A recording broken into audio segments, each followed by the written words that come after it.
하나님의 역사를 그 누구도 막을 수 없음을 보여주는 신뢰들이 아주 많이 있습니다.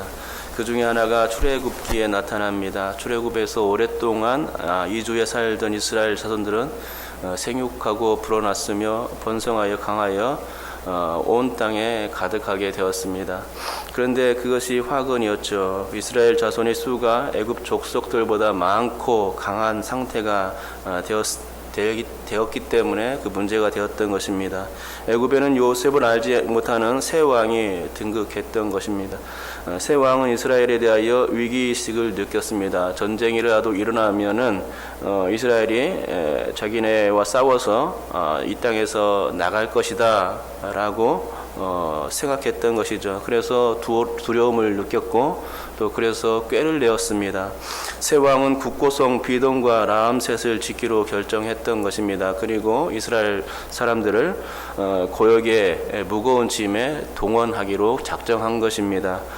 그러나 성경은 고합니다. 학대를 받을수록 이스라엘은 더욱 번성하고 퍼져나갔다라고 기록하고 있는 것이죠. 하나님이 이스라엘을 축복하시니 막강한 권력을 가진 애굽 왕이라 해도 소용이 없었습니다. 이스라엘은 학대를 당하면 당할수록 더욱더 번성했던 것입니다. 이스라엘의 번성을 막을 길이 없었던 것이죠. 노동의 수율을 높여보았습니다. 생활고를 괴롭게 해보았습니다. 흙 이기기, 벽돌 굽기, 농사의 여러 가지 일로 엄하게 해봤습니다. 이것들 다 소용이 없었습니다. 그런데 여기 한 가지 더 한 일이 있지요. 산파들에게 말하기를 히브리 여인이 해산할 때에 아들이거든 죽이고 딸이거든 살리라 라고 지시했던 것입니다. 하지만 이 역시 실패했습니다. 하나님은 산파들에게 두려움을 주었고 그들을 통하여 오히려 남자아이를 살려내게 했던 것입니다. 산파들은 애굽 왕에게 이렇게 말했습니다. 히브리 여인은 애굽 여인과 같지 아니하고 건장하여 산파가 그들에게 이르기 전에 해산하였더이다.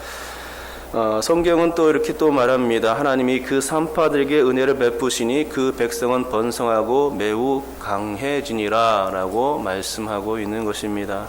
하나님께서 하시고자 하시는 일을 어찌 사람이 막을 수 있겠습니까? 아무리 강한 인간, 강한 나라라고 할지라도 강한 권력을 가진 왕이라 할지라도 하나님이 하실 일을 결코 막을 수가 없는 것입니다. 교회의 부흥도 마찬가지입니다. 구약의 하나님이 신약의 하나님과 다른 분이 아니시기에 신약에서도 하나님은 여전히 당신의 뜻을 교회에 펼쳐나가실 때에 당신의 뜻을 거스를 사람이 없다는 것입니다. 교회의 규모가 아직 빈약할 때에 하나님은 초대교회 가운데 역사하셨던 것입니다. 하지만 하나님의 역사는 강하게 일어났죠. 하나님은 교회의 편이 되어셨고 복음의 빛이 퍼져 나갈 수 있도록 초대교회에 부흥을 주시고 또 주셨던 것입니다. 그 누구도 교회의 부흥을 절대로 막을 수 없었다는 것입니다. 그것이 바로 본문의 얘기죠. 마치 하나님이 애굽에서의 이스라엘 백성들을 번성케 하신 축복의 그런 재현이었습니다. 신약의 교회는 박해를 받으면 받을수록 더욱더 왕성하게 퍼져나갔고 또 복음의 지평이 넓어졌고 교회는 더욱더 확장되어 나갔던 것을 보게 됩니다.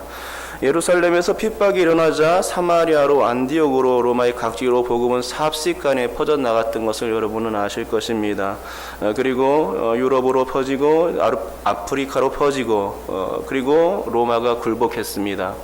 3세기도 못 되어서 복음이 로마를 굴복시킨 것입니다. 그리고 나중에 천주교가 박해가 유럽에서 있었는데 천주교의 박해가 기독교를 박해했죠. 그때 이 박해로 인해서 복음은 아메리카 대륙으로 이제 가게 됩니다. 그리고 나서 미국과 캐나다, 호주 등에 퍼진 복음은 다시 우리나라를 비롯한 동남아권에 퍼지게 되죠. 그래서 결국은 우리가 예수를 믿게 될 수 있었던 것 아닙니까? 복음을 막을 수가 없는 것이죠. 복음의 불길을 누가 끌 수 있겠습니까? 성령의 바람을 타고 번지는 복음의 불길은 살아임의 힘으로 절대로 끌 수 있는 게 아닙니다. 요즘 아랍인들의 테러가 잦은데 IS라는 테러 단체를 통하여 신앙인들이 예수 믿는다는 이유로 강제적으로 처형되는 것을 자주 목격할 수 있습니다. 하지만 그런다고 해서 신앙을 저버릴 사람들은 별로 없다고 생각합니다. 또한 그런다고 해서 복음 전파하는 것이 두려운 일도 아닙니다. 그렇게 폭력과 핍박, 학대와 살해가 더할수록 하나님의 역사는 더 강렬해지는 법이기 때문이죠. 지난 5월 28일에도 이집트의 한 버스에서 IS 대원들의 총격이 있었고 또 기독교인들이 죽어났습니다. 이때 영국 크리스천 투데이의 기사 따르면 이런 기사 내용이 있었습니다. 테러 희생자들이 총으로 목숨을 위협하는 상황에서도 그들은 신앙을 부인하지 않고 죽음을 택했다 하는 것입니다. 심지어 어린아이까지 그랬다고 합니다. 그래서 29명이 숨졌는데 이거는 정말로 신앙을 부인하지 않는 그들의 모습을 통해서 기독교가 얼마만큼 힘이 있는가라는 것을 알 수 있게 해주는 것입니다. 그러면 복음이 뭐길래 이렇게 목숨까지 내어놓을 만한 가치가 있을까? 여러분은 복음의 가치가 정말 있다고 생각하십니까? 가치가 있다고 생각하니까 예수님을 믿는 게 분명할 겁니다. 테러를 당하면서도 예수님 믿는 신앙을 부인하지 않고 죽어간 테러 희생자들이 그랬습니다. 복음이 정말 위대하고 가치 있는 일이기에 그들은 복음을 잃어버리지 않으려 했고 또 목숨의 위태함 속에서도 끝까지 자신의 신앙을 견지했던 것이죠. 예수님을 절대 놓지 않았던 것입니다. 그러면 복음이 뭡니까? 복음은 우리를 위해서 십자가에 못 박혀 돌아가시고 사흘 만에 부활하신 예수 그리스도를 믿는 것입니다. 이게 다죠. 하지만 이건 엄청난 사건입니다. 왜냐하면 예수 그리스도를 믿으면 예수님으로 인해 죄사함과 구원과 영생을 누릴 수가 있기 때문입니다. 여러분 이 사실을 믿으시지요? 주님의 죽으심과 부활이 기독교의 핵심이라는 사실입니다. 다르게 말하자면 죄사함과 구원이죠. 내가 예수를 믿으면 나의 죄는 지워지고 잃어버렸던 하나님의 형상을 다시금 되찾게 되는 것입니다.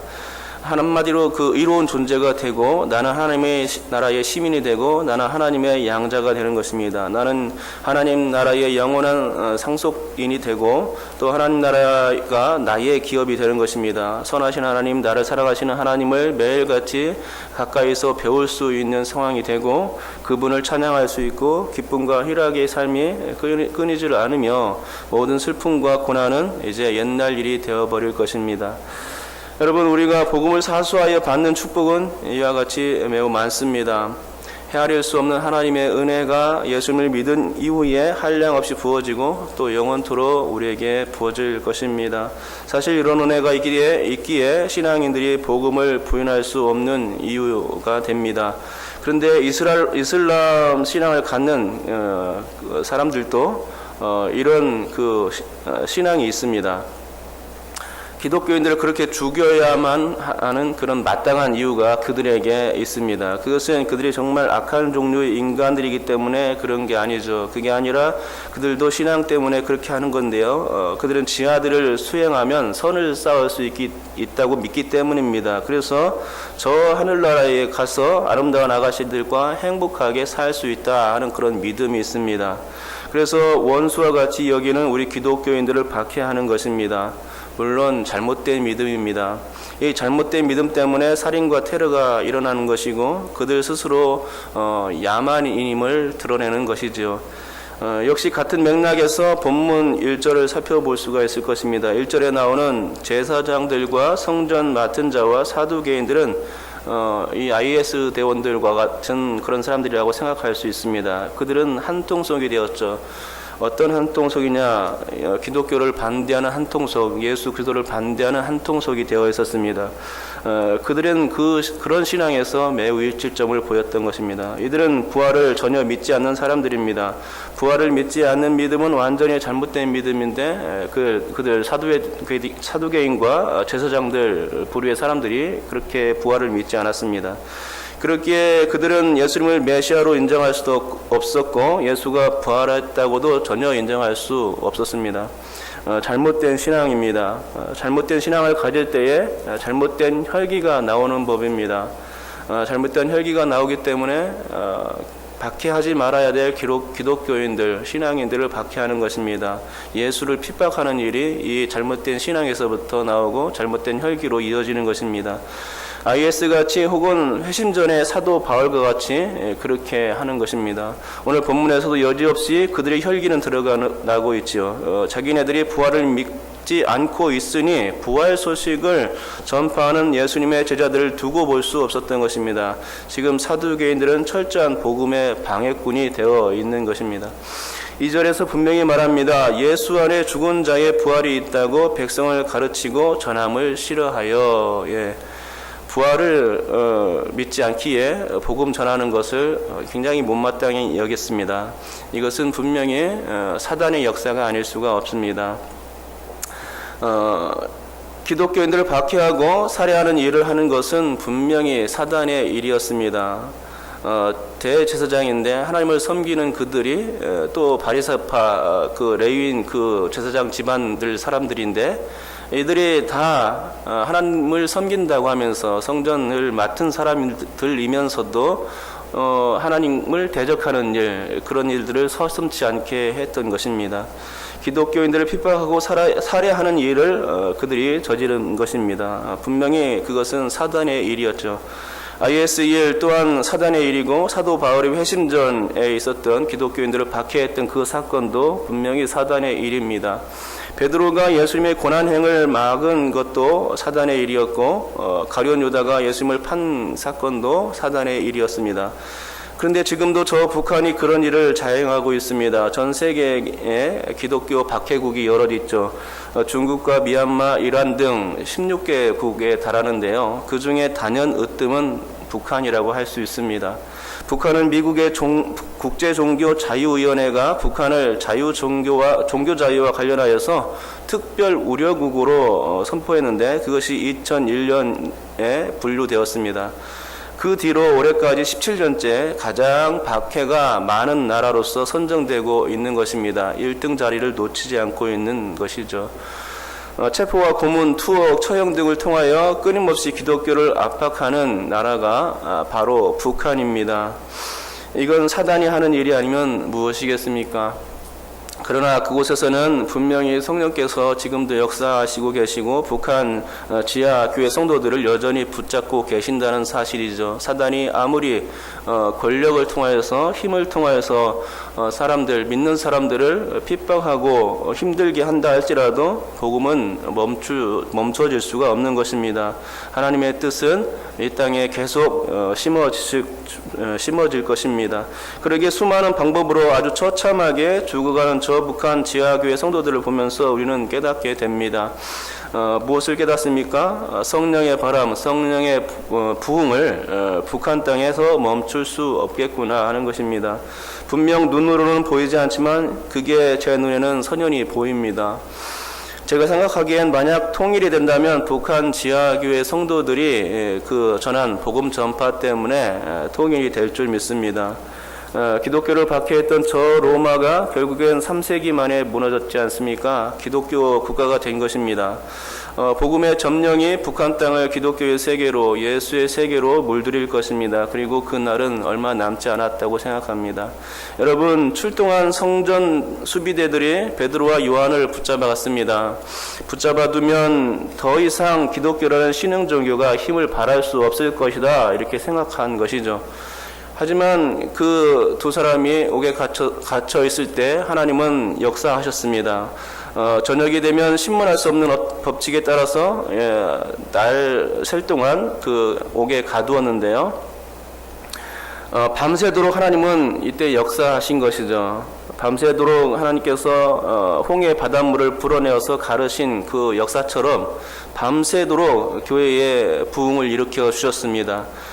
베드로의 설교에 감동을 받고 예수 믿는 자가 많아졌다는 것입니다. 그때 베드로의 설교를 통해서 남자의 수로만 5천이나 되었다는 것이죠. 이것이 성경이 보고하는 것입니다. 그러니 얼마나 놀라운 일입니까? 하나님의 은혜를 절대로 막을 수가 없다는 것입니다. 하나님의 축복을 절대로 거스를 수가 없다는 것입니다. 하나님이 하시는 교회의 부흥을 절대로 멈출 수가 없다는 것입니다. 지금도 하나님은 이 땅의 교회들을 붙잡고 계시는 줄 믿습니다. 이 땅의 교회들이 세속에 물들고 흔들리는 것 같아도 하나님은 의로운 자들을 여전히 숨겨두고 계십니다. 그래서 그들로 하여금 역사하시죠.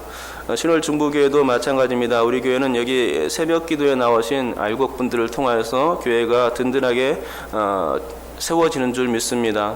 신실한 신앙을 소유한 사람들을 통해서 하나님은 그들을 복음 전파의 일꾼으로 사역자로 세워주십니다. 그들을 통해서 하나님의 교회가 부흥되는 것입니다. 그들을 통해서 복음은 땅끝까지 전파되어진 줄 믿습니다.